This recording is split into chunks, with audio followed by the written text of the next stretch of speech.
Welcome to Sleeping Radio. Tonight, we begin a quiet journey into one of the most mysterious books ever created, a book that seemed to hide itself from the world for centuries. It is a manuscript many believe was never meant to be found, a codex without a clear author, language, or purpose. Long before it became a subject of modern fascination, this codex existed in silence, resting on shelves where few eyes ever studied its pages. Its story begins not with discovery, but with absence, because for hundreds of years no one spoke of it, catalogued it, or claimed it. The manuscript we now call the Voynich manuscript is believed by most scholars to have been written sometime between the early 14th and early 15th century.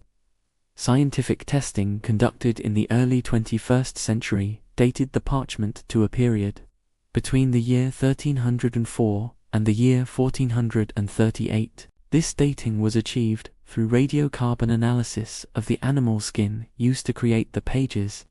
While the parchment gives us a time frame, it tells us nothing about the person who held the pen or the reason the book was made. The ink, the drawings, and the script remain deeply puzzling.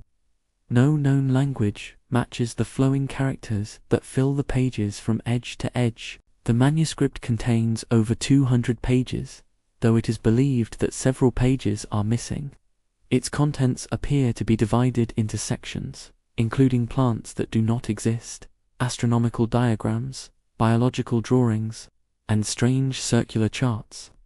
One section shows plants with twisted roots and unfamiliar leaves, unlike anything found in European herbals of the Middle Ages. Another section displays stars, moons, and zodiac-like symbols arranged in ways that do not align with known medieval astronomy. Perhaps the most unsettling images are those showing small human figures immersed in green pools, connected by pipes and channels. These figures appear almost alive, as if the book is describing an inner world rather than an external one. For centuries, the codex passed quietly from one private collection to another. Its earliest confirmed owner was Georg Barisch, an alchemist living in Prague during the early 17th century. Barisch was deeply troubled by the book because he could not read a single word of it. He believed the manuscript contained hidden knowledge and attempted to have it deciphered. In the year 1639, Barisch wrote letters to Athanasius Kircher, a Jesuit scholar in Rome. Kircher was famous at the time for claiming he could read ancient languages, including Egyptian hieroglyphs. Barisch hoped Kircher could unlock the meaning of the strange script. However, despite his reputation, Kircher never successfully translated the manuscript. After Barisch died, the book passed to Johannes Marcus Marci, a physician and rector at Charles University in Prague. Marci later sent the manuscript directly to Kircher, along with a letter explaining its mysterious history. That letter still survives today and is one of the most important references connected to the manuscript. In it, Marci claimed that the book was once owned by Emperor Rudolf II of the Holy Roman Empire. According to Marci, Rudolf purchased the manuscript for 600 gold ducats, believing it was written by Roger Bacon. Roger Bacon was a 13th century English philosopher known for his interest in science and secret knowledge. Modern scholars doubt this claim, but it reveals how valuable and mysterious the codex already seemed in the 17th century. After reaching Kircher, the manuscript disappeared once again into the archives of the Jesuit order. For more than 200 years, the book remained hidden in a library, unread and largely forgotten. It survived wars, fires, and political upheaval without ever revealing its secrets. Then, in the year 1911, the codex re-emerged.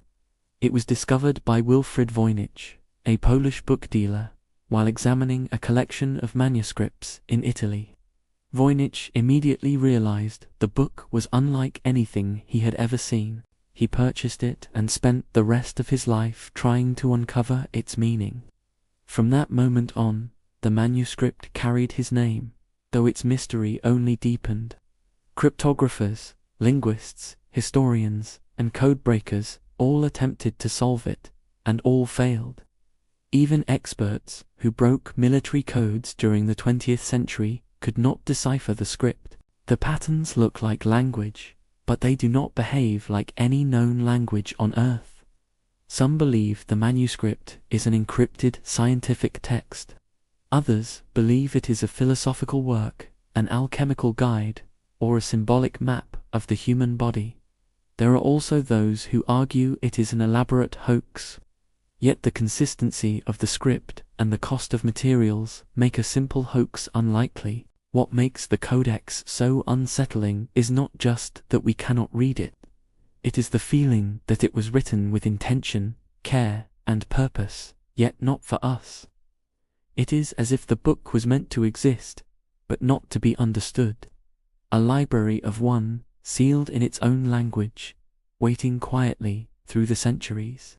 And so the codex remains, open yet closed, visible yet unreadable. Its silence is what makes it powerful, and its refusal to speak is what keeps us listening. As the 20th century progressed, the manuscript attracted the attention of professional codebreakers. During the First and Second World Wars, experts who had successfully broken enemy ciphers turned their attention to the codex and still found nothing. William Friedman, one of the most respected cryptologists in American history, spent decades studying the manuscript. Friedman and his team concluded that the text was not a simple substitution cipher or any known form of medieval encryption. They observed that the word patterns repeated in ways similar to natural language, yet no alphabet, grammar, or syntax could be reliably extracted. Statistical analysis showed structure without meaning. This suggested either an unknown language or a deliberately constructed system designed to resist interpretation. As interest grew, scholars began studying the drawings more closely. The plants appeared to combine features from multiple real species, as if memory and imagination were blended together. Roots twisted unnaturally, leaves followed impossible symmetry, and flowers resembled no known botanical record. Some researchers proposed that these were symbolic plants used in alchemy rather than literal ones. The astronomical section raised further questions. Zodiac symbols appeared alongside unfamiliar stars, sometimes with incorrect ordering or altered imagery. Medieval astrology was highly standardized, yet this book ignored many of those rules. This suggested the author was either inventing a private system or drawing from a lost tradition. The biological drawings remained the most disturbing. Small human figures appeared immersed in liquid, connected by tubes, flowing through circular chambers. Some scholars believed these were symbolic representations of bodily processes. Others argued they depicted spiritual purification or alchemical transformation. None of these interpretations could be proven. Every explanation solved one detail while creating three new mysteries. In the late 20th century, advances in computing renewed hope. Researchers used algorithms to analyze letter frequency and structure. The results confirmed the text was highly ordered. Random generation could not reproduce its complexity. In the year 1969, the manuscript was donated to Yale University. It became part of the Beinecke Rare Book Library, where it remains today. There it was catalogued under the name Manuscript for 08. For the first time, it was available to scholars around the world. High-resolution scans were later released to the public. This allowed independent researchers to examine every detail from anywhere on Earth. Despite this openness, the mystery only deepened. Thousands of proposed solutions appeared, and none held up to scrutiny. Some claimed the text described lost medical knowledge. Others believed it was a map of stars as seen from another perspective. A few suggested it encoded a constructed language centuries ahead of its time. Still others believed it was a devotional text written for a secret order. References to the manuscript appear in scholarly works such as the Voynich manuscript by Eman Duffy and Unraveling the Voynich Codex by Robert Brumbaugh. Academic articles published by Yale University and studies by the University of Arizona confirmed the parchment dating. Yet none of these sources could provide a translation. They could only confirm the manuscript was real, ancient, and intentional. What remains most haunting is the idea that the book may never be meant for discovery. It may have been created for one person, one circle, or one moment in time. If its creators intended it to vanish, then its survival is an accident. If they intended it to endure, then perhaps understanding was never the goal. The codex continues to exist between worlds. Not entirely history, not entirely fiction, but something quietly watching us study it. And as centuries pass, it remains unchanged. A silent library that refuses to open its doors. As the manuscript settled into its place at Yale, it began to take on a second life, no longer hidden but still unreachable. Scholars walked past it daily, aware that it might contain knowledge, yet knowing they could never hear its voice. The name Voynich manuscript slowly became legendary. It appeared in academic journals, documentaries, and whispered conversations among historians. Each generation believed it might be the one to finally understand it. Each generation eventually stepped back, defeated but fascinated. One of the strongest modern theories suggested the text was written in an unknown natural language. This idea gained strength because the statistical structure mirrored real linguistic behavior. Words clustered in predictable ways. Some words appeared only at the beginning of lines, others only at the end. These patterns resembled grammar, yet no language family matched its structure. Another theory proposed the manuscript was written using a cipher that masked a real language. However, no cipher system from the medieval world matched its complexity. More troubling was the fact that the manuscript showed no signs of correction. Medieval scribes often made errors, crossed out words, or rewrote lines. This book did none of that. Every word flowed, as if the author never hesitated. This suggested either extraordinary confidence or a mechanical process. Some researchers wondered if the text was generated using a physical encoding device. In the early 2010s, researchers tested this idea. They explored whether medieval tools, such as cipher wheels, could produce similar patterns. The results were inconclusive. Such tools could explain some repetition, but not the full structure. Another unsettling possibility emerged. What if the manuscript was not meant to be read as text at all? Some suggested it was a visual language, a system where meaning was conveyed through placement, repetition, and rhythm rather than words. In this view, the drawings and text were inseparable. Reading required seeing the page as a whole rather than decoding symbols. This interpretation challenged modern assumptions. We expect books to speak in linear sentences, but this book resisted that expectation. The codex may represent a forgotten way of thinking, a method of recording knowledge that vanished before it could spread. Throughout history, entire systems of knowledge have vanished without leaving clear traces.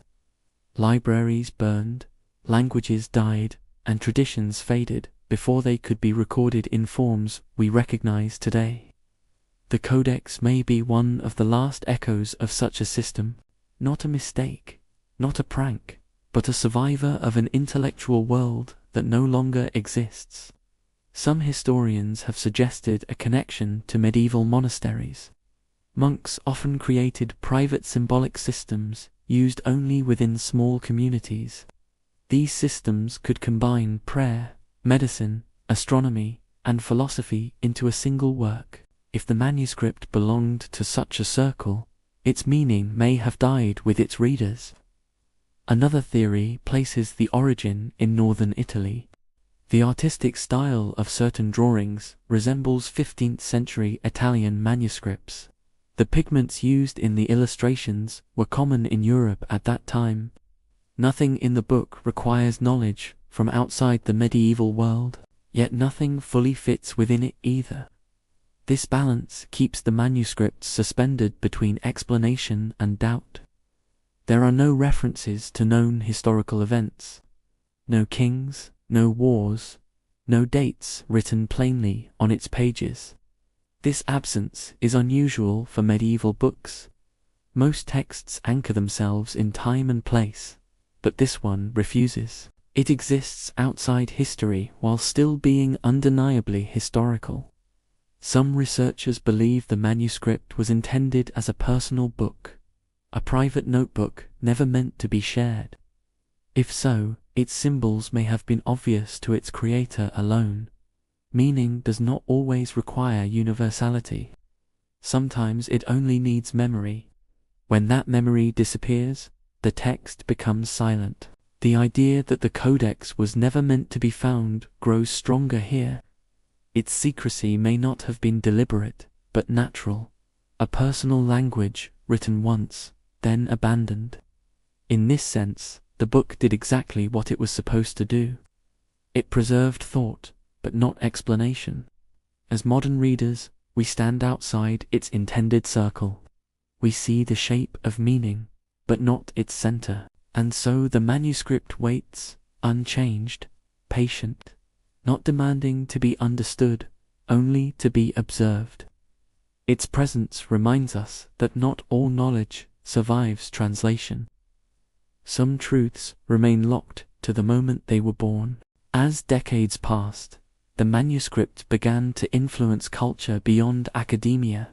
Artists, writers, and philosophers saw in it a symbol of lost meaning and unreachable truth. It appeared indirectly in novels, films, and speculative histories, not as an object to be solved, but as a presence that unsettles certainty. The codex became a mirror for the human desire to understand. The more effort poured into decoding it, the more it resisted. Some scholars began to ask a different question. Not what does it mean, but why does it exist? In medieval Europe, books were expensive and time-consuming to produce. No one created such a work casually or without purpose. The parchment alone required significant resources. The ink and pigments required skill and planning. This was not the work of madness or chance. It was the product of patience and intent. One theory suggests the manuscript was a teaching tool, a mnemonic system designed to guide memory rather than convey text. Before widespread literacy, knowledge was often stored visually. Images anchored ideas in the mind more effectively than words. If this was such a system, then reading it literally misses its function. The text may serve rhythm rather than language. Repetition may guide meditation or recall. Structure may matter more than content. This would explain why the book feels meaningful but unreadable. It speaks in a way we no longer understand. Another possibility is that the manuscript was defensive, a way to hide knowledge in plain sight. Alchemy, medicine, and philosophy were often dangerous to practice openly. Encoding information protected both the knowledge and its holder. If the key was passed orally and then lost, the text would remain sealed forever. This kind of silence is not accidental. It is the result of broken continuity. The manuscript then becomes a fossil of thought, not alive, but perfectly preserved. We study it as we study bones, learning shape, not voice. In this way, the codex teaches without teaching. It reminds us that understanding is fragile. Knowledge survives only when passed carefully from one mind to another. When that chain breaks, even ink and parchment cannot save meaning. The book remains quiet and complete, waiting not for translation, but for acceptance. As technology advanced, new methods were brought to bear on the manuscript. Computers could now examine patterns far beyond human capacity. Researchers fed the text into linguistic models to see whether it aligned with known languages. The results suggested structure without identity. It behaved like language, but belonged to none. This deepened the mystery rather than resolving it. Some teams attempted to map the manuscript against medieval Latin, Hebrew, Arabic, and early Romance languages. Each attempt failed in a quiet, methodical way. The text refused to settle into any known family. It remained isolated, alone among books. One researcher proposed that the manuscript used a form of meaning hidden not in words, but in spacing and position. This approach required the page itself to be the key. Without the original method of reading, the system collapses. Others suggested that the manuscript was generated using a set of grammatical rules without meaning, a system designed to imitate language, not convey it. If true, this would make it the earliest known example of constructed pseudotext. Yet, even this theory struggled to explain the consistency and effort involved. In the early 21st century, artificial intelligence was also applied. Machine learning models searched for hidden patterns and correlations. They found order, repetition, and design. They did not find translation. The manuscript continued to resist interpretation. This resistance became part of its identity. Some scholars began to argue that the mystery itself was the message, a reminder of the limits of human understanding. Throughout history, humans have created things they later could not explain. This book may be one of them. It stands as proof that not all creations are meant to be decoded. Some are meant to exist. As more time passed, certainty faded. The search became quieter, slower. The manuscript remained still, unchanged by our efforts. It waited without urgency. Like all things ancient, it measured time differently. As interest continued, attention slowly shifted from solving the manuscript to understanding its impact. The codex had failed as a puzzle, but succeeded as a symbol. It represented the idea that some knowledge survives without explanation, that meaning can exist even when access is lost. Historians began to place the manuscript within a broader human pattern. Across civilizations, texts have appeared that later generations could not read. The script of the Indus Valley remains undeciphered. The Rongorongo tablets of Easter Island speak no longer. In this sense, the codex is not alone. It belongs to a quiet family of silent artifacts. Each one reminds us that continuity is fragile. Languages disappear faster than stone. The manuscript also challenges the belief that progress is linear. We often assume the future understands more than the past. Yet here is a book created centuries ago that modern science cannot explain. This inversion unsettles us. It forces humility.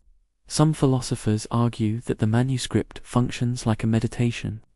It invites contemplation rather than answers. The act of studying it becomes the experience. In this way, it mirrors spiritual texts that resist literal reading. Meaning unfolds slowly, indirectly, or not at all. The codex asks for patience, not solutions. There is also the question of intention. Did the creator know the book would become unreadable? Or was the loss accidental, a result of time and separation? If the latter, then the tragedy is not mystery, but silence.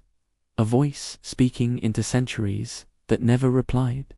The more one studies the manuscript, the quieter the questions become. Certainty gives way to acceptance.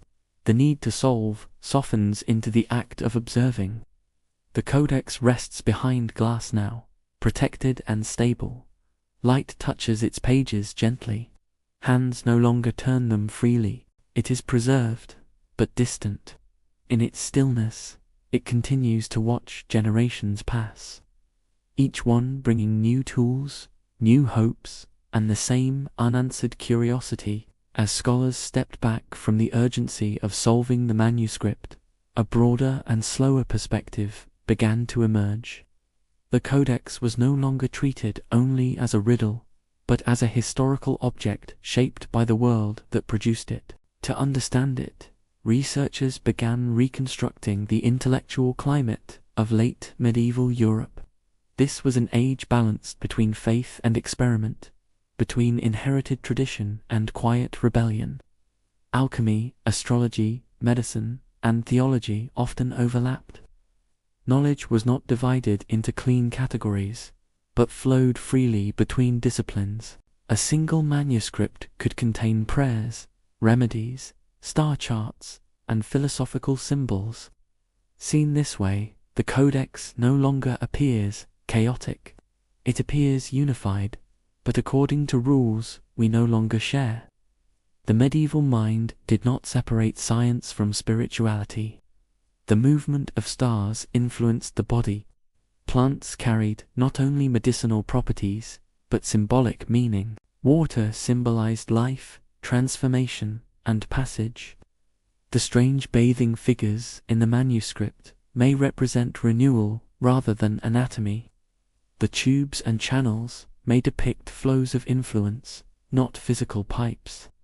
If this is true, then the manuscript speaks a symbolic language, a language where meaning is layered, not literal.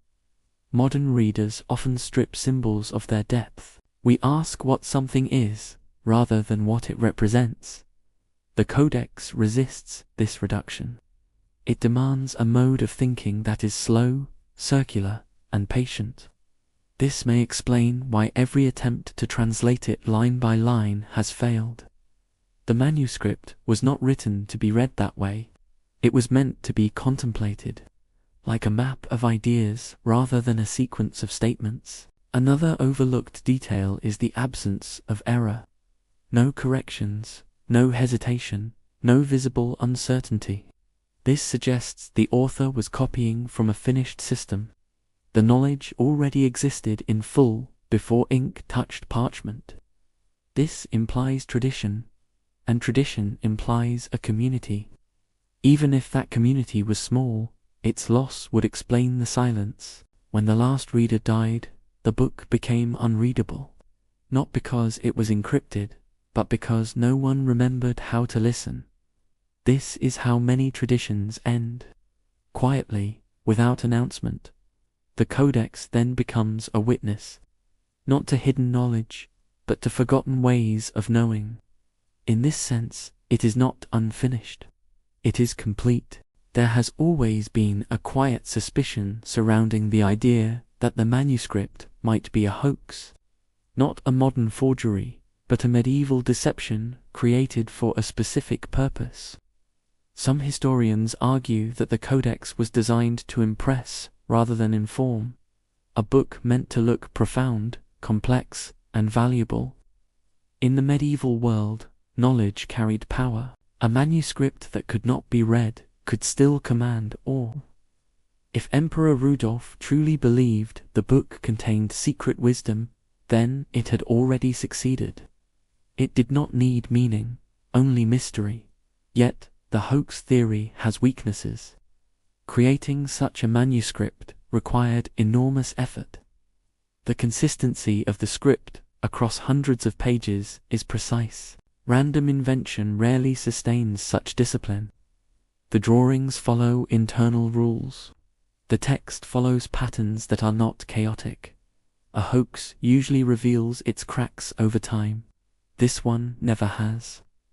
Another argument against deception lies in motivation. Who would spend years creating something unreadable with no clear reward? The creator never claimed credit. The book surfaced without explanation, not advertisement. This silence undermines the hoax idea. It suggests purpose without spectacle. As debates continued, psychologists became interested in the manuscript. They studied not the book, but our reaction to it.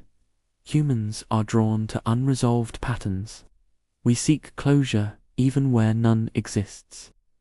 The manuscript exploits this instinct unintentionally. It offers form without resolution. The mind keeps returning, hoping repetition will unlock meaning. This loop creates fascination. In this sense, the codex becomes a psychological object. It reflects the limits of perception. The desire to decode becomes part of the story. We are no longer observers. We are participants. The manuscript changes nothing about the world, yet it changes how we think about understanding. It asks whether knowledge must always be accessible to be real, or whether existence alone grants value. As the years pass, the manuscript remains untouched by conclusion. Technology improves, theories evolve, confidence rises and falls. The book does not respond, it does not resist, it simply remains.